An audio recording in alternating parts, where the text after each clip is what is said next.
প্রতিদিন ইফতারে 3 লক্ষ টাকা করে ব্যয় করছেন। যদি প্রতিদিন 3 লক্ষ টাকা করে ব্যয় করা হয় তাহলে এই পবিত্র রমজানে প্রায় 90 লক্ষ টাকা তারা ব্যয় করছে।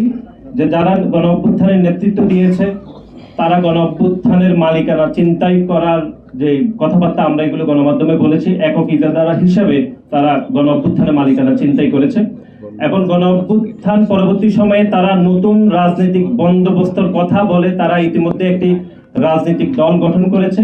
আমাদের দলের পক্ষ থেকে সেই সিদ্ধান্তকে স্বাগত জানানো হয়েছে এবং বাংলাদেশ জাতীয়তাবাদী ছাত্র দলের পক্ষ থেকে আমরা স্বাগত জানিয়েছি। কিন্তু আমরা যেটি উদ্বেগের সহিত লক্ষ্য করলাম সেটি হচ্ছে নতুন রাজনৈতিক দল যে গঠিত হয়েছে নতুন রাজনৈতিক বন্দোবস্ত হিসাবে, সেটিতে আমরা আসলে নতুনত্ব কিছু দেখিনি। বিশেষ করে আমরা নেতৃত্ব নির্বাচনে খুবই সিলেক্টিভ বিষয় রেখেছি। নমিনেটেড ব্যক্তিবর্গ সেখানে নেতৃত্ব নির্বাচিত হয়েছে, কোনো গণতান্ত্রিক প্রক্রিয়ায় নেতৃত্ব নির্বাচন হয়নি। এখন একই সাথে তারা রাষ্ট্র ক্ষমতায় গেলে তাদের ফরেন পলিসি কি হবে, তাদের অর্থনৈতিক বিষয়ের পরিকল্পনার বিষয়ে কোনো সুনির্দিষ্ট তথ্য আমরা জানতে পারিনি।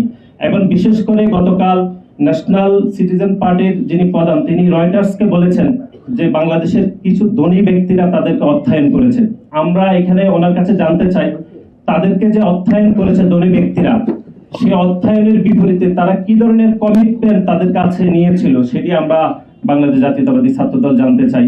এবং একই সাথে এই যে তাদের নেতৃত্ব নির্বাচন অথবা তাদের অর্থ সংগ্রহের যে যাবতীয় বিষয়, তাদের ফরেন পলিসি বিষয়ে আমরা কোনো নতুনত্ব পাইনি, বরং বাংলাদেশ জাতীয়তাবাদী দল যখন গঠিত সেই দলের পলিসিগুলো কপি হয়েছে বলে আমরা মনে করছি এবং এটি কোনো দোষের কিছু নয়। সুতরাং সার্বিক বিষয়ে নতুন যে দল গঠিত হয়েছে সেটা নতুন রাজনৈতিক বন্দোবস্ত হয়নি। একই সাথে আমাদের কাছে মনে হচ্ছে এটি আদিম রাজনৈতিক বন্দোবস্ত হয়েছে বলে আমরা মনে করছি।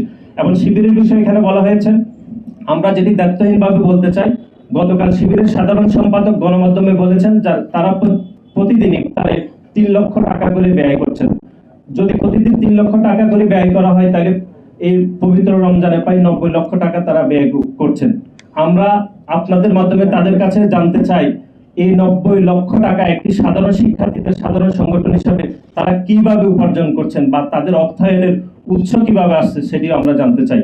এবং বাংলাদেশ জাতীয়তাবাদী ছাত্র দল সাধারণ শিক্ষার্থীদের সংগঠন হিসাবে আমরা সাধারণ শিক্ষার্থীদের জন্য কাজ করছি এবং আমরা সাধারণ শিক্ষার্থীদের জন্য যে অর্থটুকু ব্যয় করছি সেটি স্বচ্ছতা এবং জবাবদিহিতার মধ্যে আমরা রয়েছি।